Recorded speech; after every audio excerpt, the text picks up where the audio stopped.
Sound stripe. Welcome to our podcast with Life Tissue Lemons. I'm Kevin Henry, and my partner in crime in life is Pawnee Henry. I have a rare disease known as spinal cell biomotor ataxia, which is a neuromuscular disease. This has left me mobility challenges as well as speech, with a speech impediment and noise-induced anxiety. Living with these disabilities for over 20 years, we have developed helpful hints and life lessons that we would like to share with you that has made our life easier and possible in some cases. We consider ourselves disability advocates and intend to educate ourselves and you about other disabilities and issues, and also talk about things we find interesting and frequently encounter when we're out and about. Hey, Kevin, welcome to When Life Gives You Lemons podcast. Hey, Pawnee, how are you today? I'm doing good. So you've been on a wormhole through the YouTube regarding Neuralinks. Is that right? Well, Neuralink, yeah. I've went to their website and I found it a bit lacking in the area of descriptive what's going on. And I actually reached out and emailed them if they had a media Handout. press kit or handout, yeah. But I haven't heard from them, so. What interests you about this neural technology? What it is the actual patients that have the implants nowadays. There's a grand total of 2 of them. And they started out, the company that has started out looking for patients with spinal cord injuries and Alzheimer's. I'm not sure what those 2 conditions have in common, but that was what they were looking for when they got their first 2 patients. Now they're working on what they call Operation Blindside. It's they take the advancements they've made in the chip, and they believe they can work on curing blindness, kind of like they do with it's commonly accepted now with cochlear implants for the deaf. Yeah, I'm sure it will become an issue kind of like that, whether you want it or stuff like that. You know, it's sometimes deaf people don't think deafness is a Disability. So Right. they just don't. It's their normal, right? Yeah, it's a normal. Yeah. And, So let's give a little background on this. Neuralink is a neural technology company founded by Elon Musk in 2016. The company is developing brain-computer interfacing, BCIs, designed to help treat neurological disorders and potential enhance human cognitive abilities. So I assume that's kind of why you were looking at it, huh? Because then you have a neural disability. Well, I'm sure I'm not a candidate to look for because I'm old. Yeah. But You're old. You're not that old. A lot of things that you can, if you find a way around, neurologically speaking, there are a lot of other, it gives hope to everybody with a neurological condition because there's just so much not known about the brain and how to do things within the brain. Like, for example, in their research into blindness, they had to build an artificial eye. It's not as easy as like getting a small camera and putting it in a spherical container and then plugging that into your optic nerve because that's how your brain Works, yeah, with your works. eyes, with sight. They actually had to figure out the input formats for the brain for that to work. And they say they can either do it now for the possibility of doing it now. They thought they'd have to have an intact optical nerve, but that doesn't matter. They can use the artificial nerve tissue they're using elsewhere for that. And also want to point out that even though this is like a technologically driven thing, the board is like neurosurgeons, neuroscientists, and engineers. It's not like, oh, we can build a metal robot here. It's like, yeah, they actually have doctors saying, well, you can't. Explain to the engineers you can't just make a spherical container that contains a video camera and call it a bionic eye. Right. It's not the way the brain is going to accept visual input. So their core technology involves implanting a chip known as the link into the brain. This chip can decode and stimulate brain activity, which could be used to treat conditions like Alzheimer's and other neurological disorders, paraplegics, that type of thing. Neuralink recently implanted its device into a second human patient, marking a significant milestone in its development. The ultimate goal for Neuralink is to create a generalized brain interface that can restore autonomy to those with unmet medical needs and unlock human potential. They're currently focusing on giving people with quadriplegic the ability to control their computers and medical devices with their thought. Yeah, we've seen that before, haven't we? I've seen those videos, yeah, and they've gone beyond that. So it's kind of what was old data. The scientist that was had a disability? He was on Stephen Hawking. Yeah, Stephen Hawking. Isn't that what he did? Yeah, okay, this is how I understand how they've progressed to this point. The first thing they did was, for some reason, I don't really agree, or I assume people know what they're doing or disagree, but I'm not sure this was the greatest idea. But Neuralink as Palmy just read, the company has been around since 2016.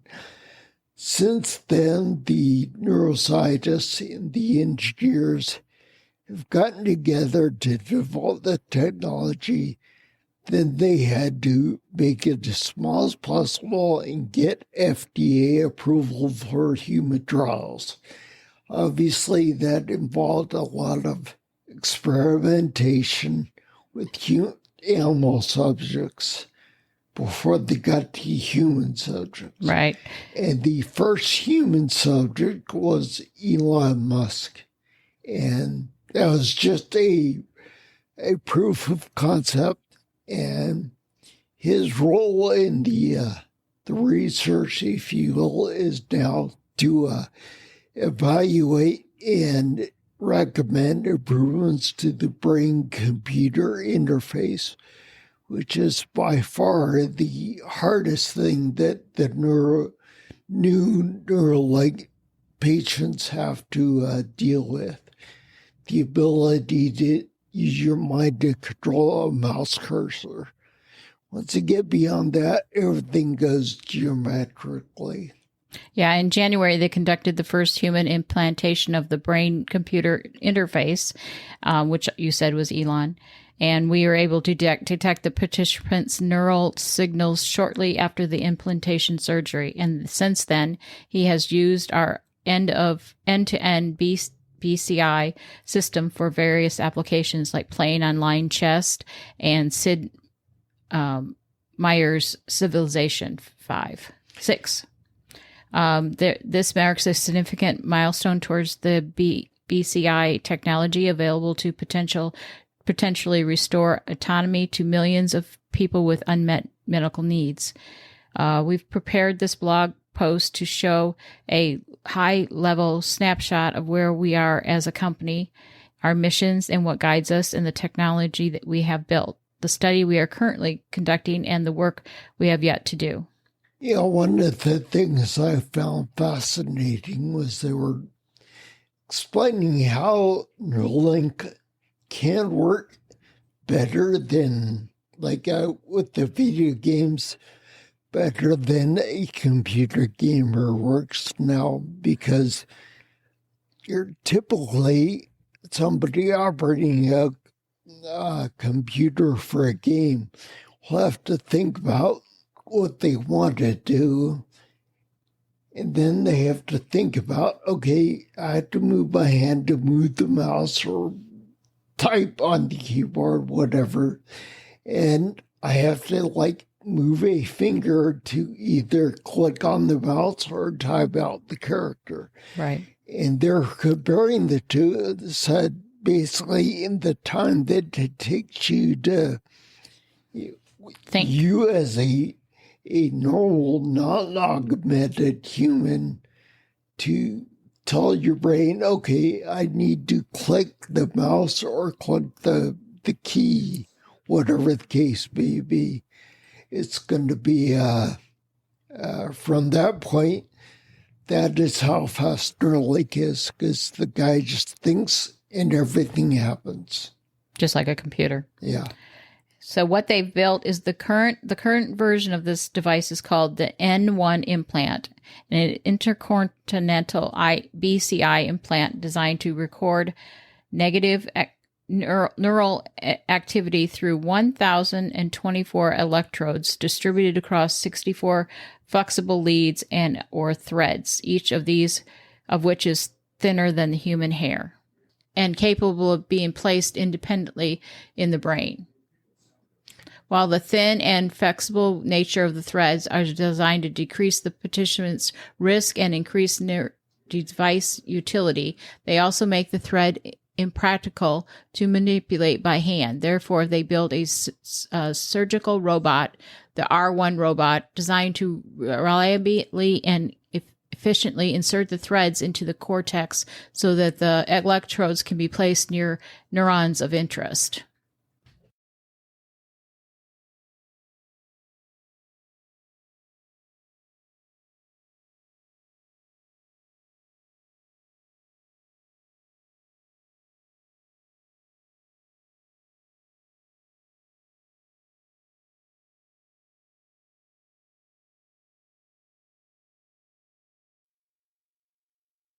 Signals acquired by the electrodes are routed to electronics contained in the enclosure of the N1 implant, which processes and wirelessly transmits the neural data to the instant of the Neuralink application running on an external device such as a computer. The Neuralink application decodes and translates the neural data into action, such as movement of a cursor or on a computer screen. The N1 implant is powered by an onboard battery that is inductively recharged by the N1 charger. The ability to wirelessly communicate and inductively charge enables the N1 implant to be surgically implanted under the scalp so that it is cosmetically invisible and used without any physical contact connectors to the external devices. The high-level representation of how the N1 implant, N1 charger, Neuralink application, and the R1 robot interaction is a first in-person clinical trial. The prime study building the technologies described above have been no small feat. We constructed in-house microfabrication capabilities to rapidly produce various interactions of thin film arrays that conduct our electrode threads. We created a custom femtosecond laser mill to manufacture components with a micro-level precision. We developed novel hardware and software testing systems, such as our lifetime testing racks and stimulating surgery environment to stress test and validate the robustness of our technology. We performed many rehearsals of our surgery to refine our procedure and made them second nature. We built our own animal care facility to satisfy testing requirements for our medical devices while going above and beyond the highest standards for the care and use of laboratory animals. We continuously engage and collect feedback from people with lived experience with quadriplegic through our patient registry, our customer advisory board, and various patient advocacy groups to shape the design of our technologies. Well, that was not easy to read. How bad? So it sounds like it's going to happen, not soon though, I guess. Well, to the normal public. It's happening is what's exciting. Obviously, it's not going to directly impact me, but it's going to impact everybody with their neurological conditions eventually. Right now, if you're looking at it, it's impossible to get the surgery unless you're part of the Neuralink study. Right. Because obviously they have the robot that's programmed to do the surgery, and they control the technology and the testing and the upgrading and so forth, so on. And pretty sure this is considered research and experimental. It's experimental right now. So no insurance is going to cover it. So no insurance is going to cover it. And it sounds like this is multi-million dollars worth of stuff. It's going to be, right now, the cost is borne by the researchers and the company that builds the stuff. Yeah. It said their first human implant of a paralyzed adult was happened at the Barrow Neurological Institute in Phoenix, Arizona, and the surgery went well, and the participant was able to go home the following day. The participant's recovery since the surgery has been very smooth. So that's patient one. That's patient one, not Elon Musk. Then he did it prior to that. He's patient 0. 0. Okay. And you said there's actually 2 patients at this point, right? Yeah, patient 1 and patient 2. And everything's going good so far? Yeah, everything I've seen says they are. Yeah, they do just about quarterly official updates on YouTube. They put out a video. When they come across something new and unexpected, like they had to build what they're calling a cyborg eye. They figured out, the researchers figured out the format of what has to be transmitted to the brain and how and such. And the engineers then had to build an eye. They're calling it the cyborg eye. And they did that in animal testing, I'm sure. Yeah. Exciting. Yeah, it is. And a future. I mean, can you imagine if at some point someone came down with what you have in 20 years, it might be just to go in and get a simple implantation and bypass all those side effects and all the suffering that you went through. Yeah. Since we're in the subject of in 20 years, i.e. the science fiction aspect of what could be, where the possibilities lie and all that.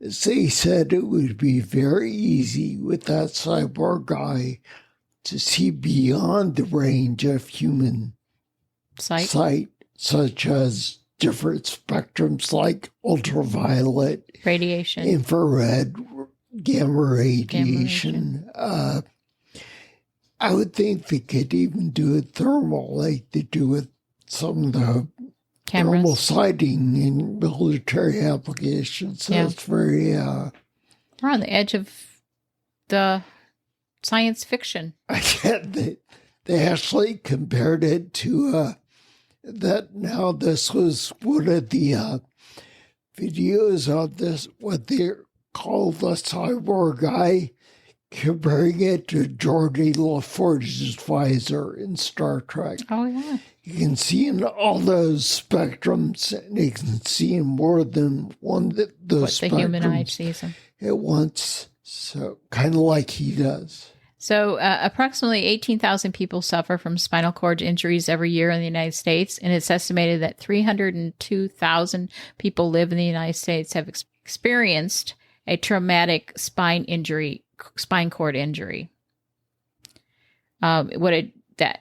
What happens is it disrupts the normal function of the entire nervous system when that happens. It affects the person's ability to perform everyday tasks. We remain hopeful that the BCI device would be able to digitally make a bridge between the brain and the spinal cord to improve the quality of life of these people with severe spinal cord injuries.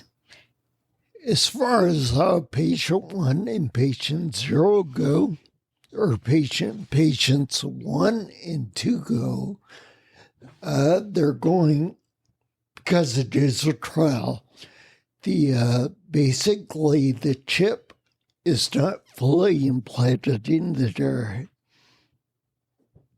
skull. They have a little metallic nub that sticks out. So they have a physical connection to any apparatus in the ears. They didn't know for sure with the spinal cord injuries what tweaks they'd have to make to the equipment to right, so they could do it on the fully fly, make it function. Versus having to go in and do another surgery. So what they did is they implanted the chip in the guy's head, left the metallic nub sticking out of his head, and cosmetically to fit in, if you will, he wears a baseball cap. Which you do that every day, so that you would be willing and ready to do this. Speaking of that, they're in the early stages of what they're calling the PRIME study and plan to provide additional updates as they continue to work with their first participants, as well as other participants in the future. Overall, they plan to launch new studies in different geographic and continually improve their technologies based on learning from these clinical trials that they're doing now. But I'm getting to a point where they do not guarantee any benefits by participating in the PRIME study. But if you are living with quadriplegic from a spinal cord injury or with a lateral ALS, you may qualify for the PRIME study, and we'll go ahead and put the link there in our show notes if one of our readers is interested in getting into that study. Yeah, somebody's interested in just stuff beyond just hearing the exciting news about what's going on. Right. You definitely need to contact them and find out if you fit into their study groups. Yeah, Kevin's all the time searching for study groups for his ataxia, specific ataxia. So, and we're always open to that, aren't you? Sure. Yeah. A lot of the research can be done remotely. Right. They're not talking about like curing ataxia. The last one was, how is your ataxia progressing? Right. They need to know how it progressed in order to be able to figure out how to fix it. They can do that more or less remotely, and using common everyday household items. How long does it take you to sort out 20 paper clips? Right. Stuff like that. Yeah. Yeah, just... There's hope. Using metrics, yeah. And it's, of course, that... And even if it's not something that you get results from yourself, in your head, in your heart, in your head, that you're helping someone else in the future. Well, sure. A lot of these ataxias... with my disease alone, there are like over 30 different variants, so... And a lot of them are genetically linked. So, we're most talking... Most of them are genetically linked. Right. So you're talking, you could maybe help your children or your children's children from suffering the way you have. Yeah. In my case, they think I was exposed to something. So it's what they call non-genetically linked. But even in that case, if we could figure out what you were exposed to, they could know that, know that is something you can't be exposed to any longer. Or possibly even reverse it. Right. In some cases. If it was caught soon enough, yeah. Yeah, if it was caught soon enough. Like, okay. In my case, what they've done is early on they tested for what they call heavy metals like mercury. Right. They can have severe neurological effects. Yeah. And can also be reversed by getting rid of the mercury. Right. But so this is good news, and we are happy to bring it to you as disability advocates. We feel like this is our duty to try, kind of, when Kevin goes on a wormhole like this and gets some information, we love to share it with you. Yeah. Also in this description will be the most recent photos. YouTube video. They put out a link to their website if you want to contact them directly. As we mentioned before, this is a Elon Musk project. He founded this organization. He's always looking to try to help humanity out. And curiously, I believe this is one of his companies. He has not moved out of California because the website still lists their address as being in California. Oh, okay. Every other company he owned moved to Texas. Yeah. Because they're advantageous tax laws. Oh, okay. But I don't think he looks at Neuralink as a company right now. He's just gaining his interest. Knowledge. Right. He's not gaining money. Right. Like he's not charging patient 1 and patient 2 for stuff they're doing. Right. You're just participating in research. All right. Well, this is another episode down in the books, Kevin. We want to mention again, please support us and be able to log into our prize for the end of the season. Actually, we should mention that time is running out if you desire to do that. All right. We only have one more episode. Our next episode is the last episode of the season. And then what we thought we'd do, listeners, is that we bring back, we do some encore episodes while we have our little respite. Yeah, we typically start again in February or March. Right. I can't recall the exact month or whatever. We'll have to look at the calendar and we'll have that date for you next episode. All right. We're signing off. Well, it's been nice talking to you guys. And we'll see you in next episode.